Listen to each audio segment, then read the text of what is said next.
Sin City, the city of lost wages. These are ways to romanticize what Las Vegas is right now. Nowadays, $260 every single second. That's about $8 billion a year. That's $1 for every person on the planet. That's how much money it's spent in Las Vegas casinos nowadays. Sometimes in Vegas, gambling is a way of life. Many supermarkets have slot machines. The airport has a slot machine. Las Vegas even had a prison that had a casino for the inmates. There's a reason that they call it Sin City. People seem to love this. It has been voted the top destination to visit in the world. That's above Disneyland and New York. However, sports betting has always been an issue in this city. Up until 2017, there was no sports in Las Vegas. Teams could have sworn that gambling was going to destroy their sport. The NFL in particular tried extremely hard to cut Las Vegas out of sport.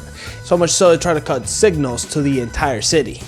Fast forward to nowadays, there's Formula One, the Knights, the Raiders, last year's Super Bowl, maybe even an NBA franchise headed by LeBron James. Just a few years ago, it would have been unthinkable for a Super Bowl to be hosted in Las Vegas. And yet, here we are. This is how boxing and the UFC were the first step for all this to happen. The earliest forms of sports betting came to America by the colonists. It started with horse racing and it quickly moved on to sports like baseball, cockfighting, and human cockfighting. And criminal gangs took advantage of this and pressured athletes to fix competitions. Sports betting was forced underground and into the hands of the mafia. And in darkness, it began to eat away at the foundation of this very sports.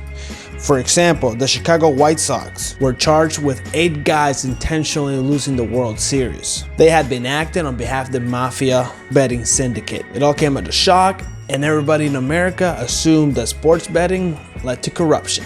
1 year later, the NFL would be affected by this. The NFL determined that to keep its competition free of suspicion, it had to adopt hardline anti-gambling policies. The league even got the government to help them on stopping gambling, passing laws like the Wire Act of 1961 signed by President John F. Kennedy. This specifically targets sports betting rings run by the mafia. Kennedy was shot dead a few years later.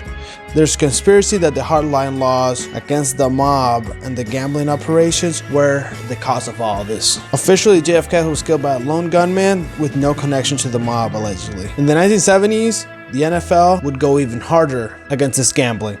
The league began lawsuits against several states in an attempt to stop the spread of sports gambling. Its biggest enemy was Las Vegas, because Las Vegas had legalized gambling in 1931. Next to Sinatra, Presley, and 15-minute marriages, gambling made Vegas one of the most entertaining cities in the US. To understand why this annoyed the NFL particularly, you have to look at this map. Vegas was one of the only states in which sports gambling was legal. Betting in the NFL became one of the top attractions of Las Vegas. $40 billion were put on bets in the NFL, far more than any other sport. There wasn't much that the NFL could do to stop Vegas, but the only thing that they could do was cut off the entire city. No franchises, no Super Bowls. Athletes were not even able to be seen gambling in Las Vegas. And the NFL blocked adverts from Las Vegas to ever be shown in games. When other states voiced plans to join Vegas with sports betting, the NFL took their fight to Congress. Their argument was still the same one from the 1920s. Sports betting equals corruption. And the Congress agreed. The Professional and Amateur Sports Act banned sports betting everywhere except a few states. And follow-up laws in the early 2000s ended the rising threat of internet gambling. The NFL had won. All that the NFL had to do now was completely ignore that Vegas, keep cutting them out, and they wouldn't have to be bothered by it. However, how do we get here? How did the NFL get in the good graces again of Las Vegas? Well, it's very simple. This very sport we constantly cover in this channel. MMA, the UFC, and boxing all were doing great numbers with the Las Vegas community, with gambling, and it helped more than just numbers. It just helped in the image of gambling if done responsibly. It helped Congress see that gambling is not as evil as it seems. Remember the argument we made earlier? Sports betting equals corruption? Well, there has always been betting in boxing in Las Vegas. There's always been betting in MMA in Las Vegas. Nearly almost all the corruption that you found in MMA was in Japan. Las Vegas, for the most part, it was clear of it. If you want to watch a video about the corruption and all the fake fights that took place in Japan, you can check out that video over there. I will also link it at the end so you can watch it after this video. But as you will be able to see on that video, most of the issues really took place outside of Vegas. So Congress realized that this would happen with all the other sports as well. Congress would take the federal law out, and now it became a decision for every single state. The majority of the states decided to legalize. The NFL was now on its own. That was until they noticed something interesting. When gambling was banned, it was about a $60 billion industry. Now with legal in the whole country, it doubled its profits. How could the NFL justify leaving all that money on the table? Well, the NFL had two options: either pretend that gambling did not exist, or to legalize it and capitalize on all that money. NFL, it jumped in head first. The NFL now has a vice president of sports betting, making deals with all the major sports books. Now there are so many adverts about gambling in the games that people have started to complain. $1 billion, that's how much money the NFL should earn over the next 5 years on just gambling deals. So is that it? You just wave $1 billion at the NFL, they just abandoned all sorts of objections? Well, there's more to it. To understand it, you just gotta go to the NFL website and onto the About Us section. Their mission is listed as: we unite and inspire communities on the joy of the game by delivering the world's most exciting sport and entertainment experience. Keyword: entertainment. The NFL doesn't just create sports anymore, it's entertainment. Football's competing with Hollywood, TikTok, YouTube, and all other platforms for our attention.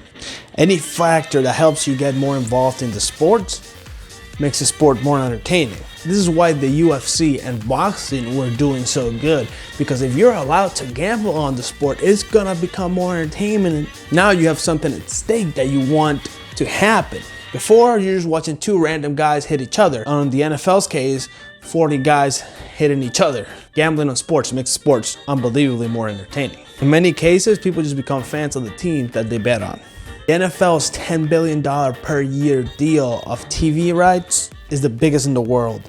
It was built in the idea that people love American football, but if the engagement falls off, so will the dollars at the end of the deal. Now the issue is Las Vegas has spent years convincing people that betting is bad.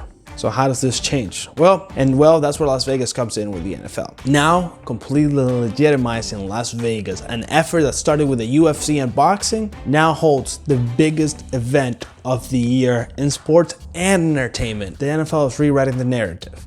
It's time to live in excess. And nothing portrays this better than the Super Bowl ad, which encourages fans to party as hard as possible. And Las Vegas cannot be petty because it's evolving itself. Las Vegas doesn't want to be just Sin City anymore. Tons of people are moving to Vegas. Now, Vegas wants to be the entertainment capital of the world, something that the UFC is helping them do and promote.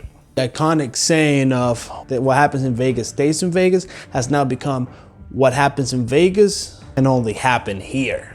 The iconic strip became famous for casinos, wedding chapels, and drunk tourists. Now it boasts Formula 1, NHL, NFL, and the Super Bowl. There's also this new strange building that you have seen all over the internet, which is known as the Sphere.